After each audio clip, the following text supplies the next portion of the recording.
ನಮಸ್ಕಾರ. ಕ್ಯಾಲಿಫೋರ್ನಿಯಾ ಕರಾವಳಿಯ ತಣ್ಣನೆ ನೀರು.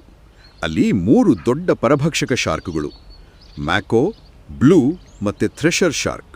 ಹಾ, 3 ಒಂದೇ ಜಾಗದಲ್ಲಿ ವಾಸಿಸ್ತವೆ. ಹೌದು, 3 ಸಮುದ್ರದ ಟಾಪ್ ಪ್ರಿಡೇಟರ್ಸ್. ಹಾಗಾದ್ರೆ ಒಂದೇ ಏರಿಯಾದಲ್ಲಿ 3 ದಾದಾಗಳಿದ್ರೆ ಜಗಳ ಆಗೋಲ್ವಾ? ಆಹಾರಕ್ಕಾಗಿ ಫೈಟಿಂಗ್ ಇರೋಲ್ವಾ? ಖಂಡಿತ ಆ ಪ್ರಶ್ನೆ ಸಹಜವಾಗಿ ಬರುತ್ತೆ. ಸೊ ಇವತ್ತಿನ ನಮ್ಮ ಚರ್ಚೆಯಲ್ಲಿ ಇವು ಹೇಗೆ ತಮ್ಮ ತಮ್ಮ ಸಾಮ್ರಾಜ್ಯವನ್ನ ಜಗಳವಿಲ್ಲದೆ ಹಂಚಿಕೊಂಡಿದೆ ಅನ್ನೋದನ್ನು ನೋಡೋಣ. ನಮ್ಮತ್ರ ಇರುವ ಸೈಂಟಿಫಿಕ್ ಸ್ಟಡೀಸ್ ಇವುಗಳ ಹೊಟ್ಟೆಯೊಳಗೆ ಏನಿತ್ತು ಅಂತಲೂ ಹೇಳುತ್ತೆ. ಹೌದು, ಇಲ್ಲಿರೋ ಅಚ್ಚರಿಯ ವಿಷಯ ಅಂದ್ರೆ ಈ ಶಾರ್ಕ್ಗಳು ಬರೀ ಏನ್ ತಿಂತವೆ ಅನ್ನೋದಕ್ಕಿಂತ ಹೇಗೆ ತಿಂತವೆ ಅನ್ನೋದು ತುಂಬ ಮುಖ್ಯ ಆಗತ್ತೆ. ಪ್ರತಿಯೊಂದು ತನ್ನದೇ ಆದ ಒಂದು ಯುನೀಕ್ ಸ್ಟೈಲ್ ಬೆಳೆಸ್ಕೊಂಡಿದೆ. ಅದೇ ಅವುಗಳ ಸಹಬಾಳ್ವೆಯ ಸೀಕ್ರೆಟ್. ನಾವು ಇವತ್ತು ಅವುಗಳ ಆಹಾರ ಪದ್ಧತಿಯಿಂದ ಹಿಡಿದು ಅವು ಬಳಸೋ ಬೇಟೆಯ ಟೆಕ್ನಿಕ್ ಹಿಂದಿರೋ ಫಿಸಿಕ್ಸ್ ಬಗ್ಗೆನೂ ಮಾತಾಡೋಣ. ಸರಿ, ಹಾಗಾದರೆ ಶುರು ಮಾಡೋಣ. ಸಂಶೋಧಕರು ಈ 3 ಶಾರ್ಕ್ಗಳ ಹೊಟ್ಟೆಯನ್ನು ಪರೀಕ್ಷೆ ಮಾಡಿದಾಗ ಅವ್ರಿಗೇನು ಸಿಕ್ತು? ಯಾರು ಏನ್ ತಿಂತಾರೆ? Short fin mako. ಹೌದು, ಇದನ್ನ ಸಮುದ್ರದ ಜನರಲಿಸ್ಟ್ ಅನ್ನಬಹುದು. ಸಿಕ್ಕಿದ್ದನ್ನೆಲ್ಲ ತಿನ್ನುವ ಜಾಯಮಾನ.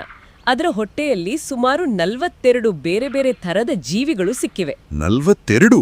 ಹಾ, ಇದರಲ್ಲಿ ಜಂಬೋ ಸ್ಕ್ವಿಡ್ ಮತ್ತೆ ಪೆಸಿಫಿಕ್ ಸೌರಿ ಅನ್ನೋ ಮೀನುಗಳು ಜಾಸ್ತಿ.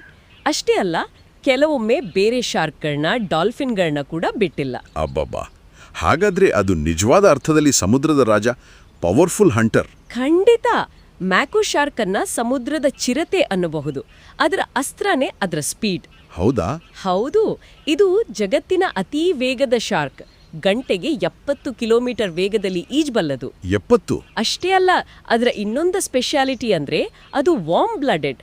ಅಂದ್ರೆ ನಮ್ಮ ತರ ತನ್ನ ದೇಹದ ಉಷ್ಣತೆಯನ್ನ ಸುತ್ತಲಿನ ನೀರಿಗಿಂತ ಜಾಸ್ತಿ ಇಟ್ಕೊಳ್ಬಲ್ಲದು. ಒಂದ್ ನಿಮಿಷ, ಮೀನುಗಳು ಸಾಮಾನ್ಯವಾಗಿ ಕೋಲ್ಡ್ ಬ್ಲಡೆಡ್ ಅಲ್ವಾ? ಮ್ಯಾಕೋಗೆ ಇಲಾಖೆ ಹೀಗೆ, ಅದರಿಂದೇನು ಲಾಭ? ಒಳ್ಳೆ ಪ್ರಶ್ನೆ. ಈ ಬೆಚ್ಚಗಿನ ರಕ್ತವೇ ಅದರ ಸ್ಪೀಡ್ನ ರಹಸ್ಯ.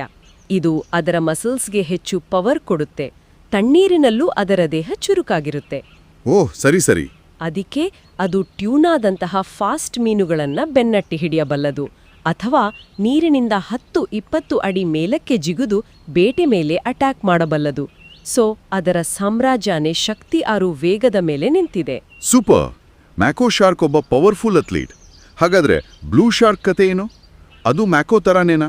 ಇಲ್ಲ, ಬ್ಲೂ ಶಾರ್ಕ್ನ ತಂತ್ರನೇ ಬೇರೆ. ಅದರ ಆಹಾರದಲ್ಲೂ ವೈವಿಧ್ಯತೆ ಇದೆ. ಆದ್ರೆ ಅದು ಹೆಚ್ಚಾಗಿ ಸ್ಕ್ವಿಡ್ ಮತ್ತೆ ಆಕ್ಟೋಪಸ್ಗಳ ಮೇಲೆ ಡಿಪೆಂಡ್ ಆಗಿದೆ. ಅಂದ್ರೆ ಆಳ ಸಮುದ್ರದ ಜೀವಿಗಳು. ಎಕ್ಸಾಕ್ಟ್ಲಿ. ಮ್ಯಾಕೋ ವೇಗವನ್ನ ನಂಬಿದ್ರೆ ಬ್ಲೂ ಶಾರ್ಕ್ ತಾಳ್ಮೆ ಮತ್ತು ದೂರದ ಪ್ರಯಾಣವನ್ನ ನಂಬಿದೆ.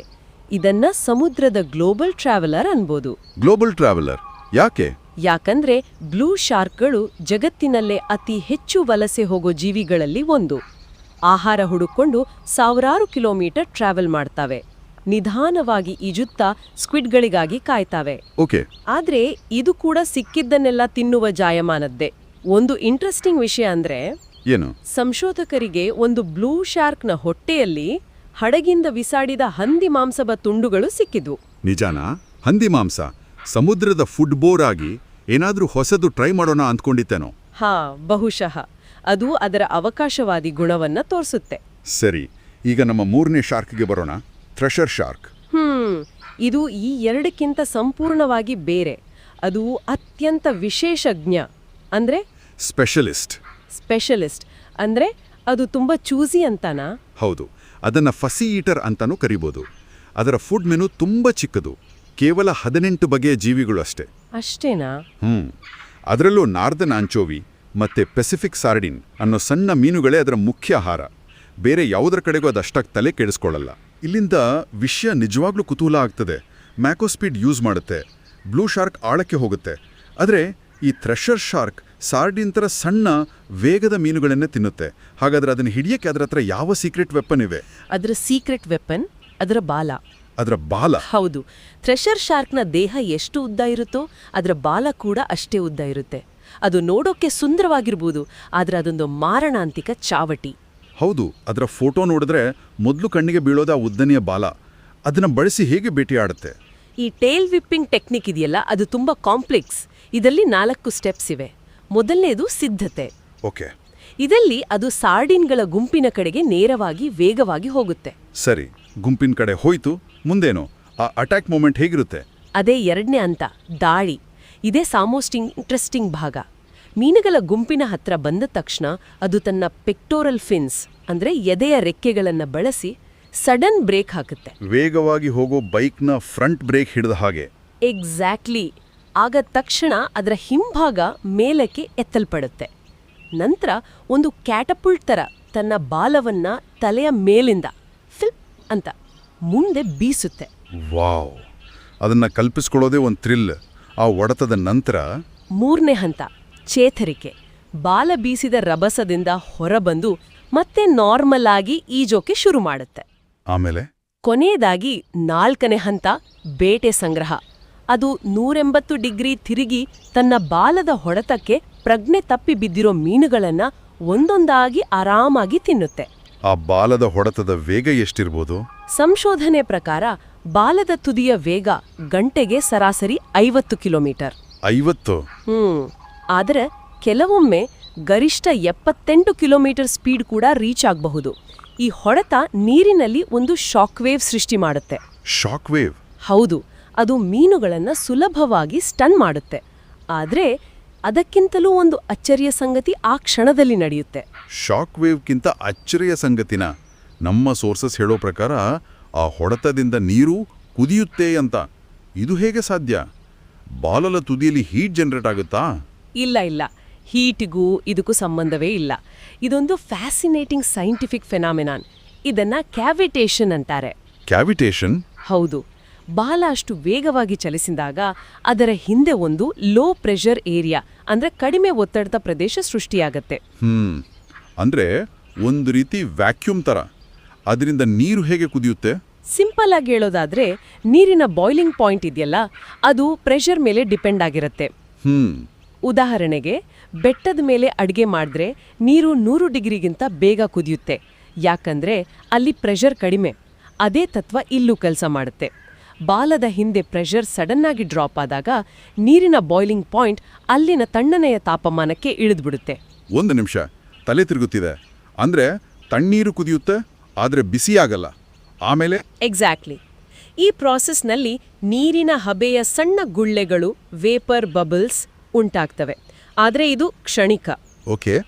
ಪ್ರೆಷರ್ ಮತ್ತೆ ನಾರ್ಮಲ್ ಆದ ತಕ್ಷಣ ಈ ಗುಳ್ಳೆಗಳು ಭಯಂಕರ ಶಬ್ದದೊಂದಿಗೆ ಒಳಮುಖವಾಗಿ ಸ್ಫೋಟಗೊಳ್ತವೆ, ಅಂದ್ರೆ ಇಂಪ್ಲೋಡ್ ಆಗುತ್ತವೆ.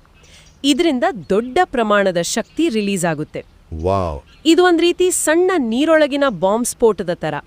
ಈ ಶಕ್ತಿಯಿಂದ ಸುತ್ತಮುತ್ತ ಇರೋ ಮೀನುಗಳು ಪ್ರಜ್ಞೆ ತಪ್ತವೆ ಅಥವಾ ಸಾಯ್ತವೆ. ಇದು ಯಾವುದೋ ಸೈನ್ಸ್ ಫಿಕ್ಷನ್ ಸಿನಿಮಾ ಕತೆ ತರ ಇದೆ. ಹಾಗಾದ್ರೆ ಬರೀ ಬಾಲದ ಹೊಡೆತ ಅಲ್ಲ, ಈ ಕ್ಯಾವಿಟೇಷನ್ ಎಫೆಕ್ಟ್ನಿಂದ ಬರೋ ಸ್ಫೋಟದ ಶಕ್ತಿಯಿಂದಲೂ ಮೀನುಗಳು ಸ್ಟನ್ ಆಗುತ್ತವಾ? ಅದಕ್ಕೆ ಇದು ಒಂದೇ ಏಟಿಗೆ ಅಷ್ಟು ಮೀನು ಹಿಡಿಯೋದು? ಹೌದು, ನಿಖರವಾಗಿ. ಆದರೆ ಇಷ್ಟು ಭಯಂಕರವಾದ ಹೊಡೆತವನ್ನ ಅದರ ದೇಹ ಹೇಗೆ ತಡ್ಕೊಳುತ್ತೆ? ಅದರ ಬೆನ್ನು ಮೂಳೆ ಮುರಿದು ಹೋಗಲ್ವಾ? ಇಲ್ಲೇ ನಾವು ದೊಡ್ಡ ಚಿತ್ರಣವನ್ನ ನೋಡಬೇಕು. ಉತ್ತರ ಇರೋದು ಶಾರ್ಕ್ನ ಅಸ್ಥಿಪಂಜರದಲ್ಲಿ. ಮೊದಲನೇದಾಗಿ, ಶಾರ್ಕ್ಗಳ ಅಸ್ಥಿಪಂಜರ ನಮ್ಮ ತರ ಗಟ್ಟಿ ಮೂಳೆಯಿಂದ ಮಾಡಿದ್ದಲ್ಲ. ಹೌದು, ಅದು ಕಾರ್ಟಿಲೇಜ್ ಅಲ್ವಾ? ಹೌದು, ಹಗುರವಾದ, ಹೆಚ್ಚು ಮೃದುವಾದ ಮಿನರಲೈಸ್ಡ್ ಕಾರ್ಟಿಲೇಜ್. ಅಂದ್ರೆ ನಮ್ಮ ಮೂಗಿನ ತುದಿಯಲ್ಲಿರೋ ಮೆತ್ತಿಗಿನ ಮೂಳೆ ತರ, ಆದ್ರೆ ಅದಕ್ಕಿಂತ ಹೆಚ್ಚು ಗಟ್ಟಿ. ಓಕೆ, ಅದಕ್ಕೆ ಅದು ಅಷ್ಟು ಫ್ಲೆಕ್ಸಿಬಲ್ ಆಗಿರುತ್ತೆ. ನಿಖರವಾಗಿ. ಇನ್ನೂ ಅದ್ಭುತವಾದ ವಿಷಯ ಅಂದ್ರೆ ಅದರ ಬೆನ್ನು ಮೂಳೆಯ ವಿನ್ಯಾಸ. ಅದರ ದೇಹದ ಭಾಗದಲ್ಲಿರೋ ಕಶೇರು ಖಂಡಗಳು ಅಂದ್ರೆ ವರ್ಟಿಬ್ರೆ ಸ್ಥಿರತೆಗಾಗಿ ಎತ್ತರ, ಅಗಲವಾಗಿ ಇರುತ್ತವೆ. ಇದು ಆ ಕ್ಯಾಟಪಲ್ಟ್ನ ಗಟ್ಟಿಯಾದ ಬೇಸ್ ತರ. Strong foundation. ಆದ್ರೆ ಬಾಲದ ಭಾಗದಲ್ಲಿರೋ ಕಶೇರು ಖಂಡಗಳು ಚಿಕ್ಕದಾಗಿದ್ದು ಹೆಚ್ಚು ಫ್ಲೆಕ್ಸಿಬಿಲಿಟಿ ಕೊಡ್ತವೆ. ಇದು ಕ್ಯಾಟಪಲ್ಟ್ನ ಎಸೆಯೋ ಭಾಗದ ತರ. ಈ ಯೂನಿಕ್ ರಚನೆಯಿಂದ ಶಕ್ತಿಯನ್ನ ಪರಿಣಾಮಕಾರಿಯಾಗಿ ಟ್ರಾನ್ಸ್ಫರ್ ಮಾಡೋಕ್ಕಾಗುತ್ತೆ, ಆದ್ರೆ ದೇಹಕ್ಕೆ ಡ್ಯಾಮೇಜ್ ಆಗಲ್ಲ. ಇದು ನಿಜಕ್ಕೂ ಪ್ರಕೃತಿಯ ಒಂದು ಅದ್ಭುತ ಇಂಜಿನಿಯರಿಂಗ್. ಅಷ್ಟೇ ಅಲ್ಲ, ವಯಸ್ಸಾದಂತೆ ಥ್ರೆಷರ್ ಶಾರ್ಕ್ನ ಬಾಲ ಅದರ ದೇಹಕ್ಕಿಂತನೂ ಉದ್ದ ಆಗ್ತಾ ಹೋಗುತ್ತೆ. ಹೌದಾ? ಇದರಿಂದ ಅದಕ್ಕೆ ಇನ್ನೂ ಹೆಚ್ಚು ಅಡ್ವಾಂಟೇಜ್. ಉದ್ದವಾದ ಚಾವಟಿಯನ್ನ ಸ್ವಲ್ಪ ಶಕ್ತಿಯಿಂದ ಬೀಸಿದ್ರೂ ತುದಿಯಲ್ಲಿ ಹೆಚ್ಚು ವೇಗ ಸಿಗುತ್ತಲ್ಲ, ಹಾಗೆ. ಹಾಗಾದ್ರೆ ಇದೆಲ್ಲದರ ಅರ್ಥ ಏನು? ಒಂದೇ ಸಮುದ್ರದಲ್ಲಿರೋ 3 ಶಾರ್ಕ್ಗಳ ಬಗ್ಗೆ ಶುರುವಾದ ನಮ್ಮ ಚರ್ಚೆ warm blooded athlete, global traveller, ಕೊನೆಗೆ ನೀರನ್ನ ಕುದಿಸಿ ಬೇಟೆಯಾಡೋ ಫಿಸಿಸಿಸ್ಟ್ ತನಕ ಬಂದು ನಿಂತಿದೆ. ಹೌದು, ಪ್ರಕೃತಿಯಲ್ಲಿ ಜೀವಿಗಳು ತಮ್ಮ ಉಳಿವಿಗಾಗಿ ಎಷ್ಟು ಅದ್ಭುತವಾದ ಮಾರ್ಗಗಳನ್ನು ಕಂಡುಕೊಳ್ತವೆ ಅನ್ನೋಕೆ ಇದೊಂದು ಬೆಸ್ಟ್ ಎಕ್ಸಾಂಪಲ್. ಖಂಡಿತ. ಈ 3 ಶಾರ್ಕುಗಳು ಒಂದೇ ಕಡೆ ಇದ್ರೂ ಅವುಗಳ ನಡುವೆ ನೇರ ಪೈಪೋಟಿ ಇಲ್ಲ. ಪ್ರತಿಯೊಂದು ತನ್ನದೇ ಆದ ವಿಶಿಷ್ಟ ಸ್ಥಾನವನ್ನ ಅಂದ್ರೆ ನಿಶ್ಶನ್ನ ಸೃಷ್ಟಿಸಿಕೊಂಡಿದೆ. ಮ್ಯಾಕೋ ಶಕ್ತಿ 6 ವೇಗದ ರಾಜ, ಬ್ಲೂ ಶಾರ್ಕ್ ತಾಳ್ಮೆ ಮತ್ತು ದೂರ ಪ್ರಯಾಣದ ಪರಿಣತ. ಮತ್ತೆ ಥ್ರೆಷರ್ ಶಾರ್ಕ್ ಒಬ್ಬ ನಿಖರ ತಂತ್ರಗಾರಿಕೆಯುಳ್ಳ ಚಾವಟಿ ವೀರ. ಹೌದು, ಈ ಸೂಕ್ಷ್ಮ ಸಮತೋಲನವೇ ಅವುಗಳ ಸಹಬಾಳ್ವೆಗೆ ಕಾರಣ. ಈ ಚರ್ಚೆಯ ಕೊನೆಯಲ್ಲಿ ಕೇಳಲೇಬೇಕಾದ ಒಂದು ಪ್ರಶ್ನೆ ಇದೆ. ಈ ಮೂಲಗಳ ಪ್ರಕಾರ ಈ 3 ಶಾರ್ಕ್ಗಳು ಮೀನುಗಾರಿಕೆಯಲ್ಲಿ ಜಾಸ್ತಿ ಸಿಕ್ಕಾಕೊಡ್ತವೆ. ಅದರಲ್ಲೂ ಥ್ರೆಷರ್ ಶಾರ್ಕ್ನ ಸಂಖ್ಯೆ ತುಂಬಾ ಕಡಿಮೆ ಆಗಿತ್ತು. ಅದು ನಿಜ. ಹಾಗಾದ್ರೆ ತನ್ನ ನಿರ್ದಿಷ್ಟ ಆಹಾರವಾದ ಸಾರ್ಡಿನ್ ಮೇಲೆ ಸಂಪೂರ್ಣವಾಗಿ ಡಿಪೆಂಡ್ ಆಗಿರೋ ಈ ಸ್ಪೆಷಲಿಸ್ಟ್ ಹಂಟರ್ ಕ್ಲೈಮೇಟ್ ಚೇಂಜ್ ಅಥವಾ ಓವರ್ ಫಿಶಿಂಗಿಂದ ತನ್ನ ಆಹಾರದ ಮೂಲವನ್ನೇ ಕಳೆದುಕೊಂಡ್ರೆ ಏನಾಗ್ಬೋದು? ಹೌದು, ಅಷ್ಟೊಂದು ಸ್ಪೆಷಲೈಸ್ಡ್ ಆಗಿರೋ ಜೀವಿ ಬದಲಾದ ಪರಿಸ್ಥಿತಿಗೆ ಎಷ್ಟು ಬೇಗ ಹೊಂದಿಕೊಳ್ಳಬಲ್ಲದು? ಯೋಚಿಸಬೇಕಾದ ವಿಷಯ.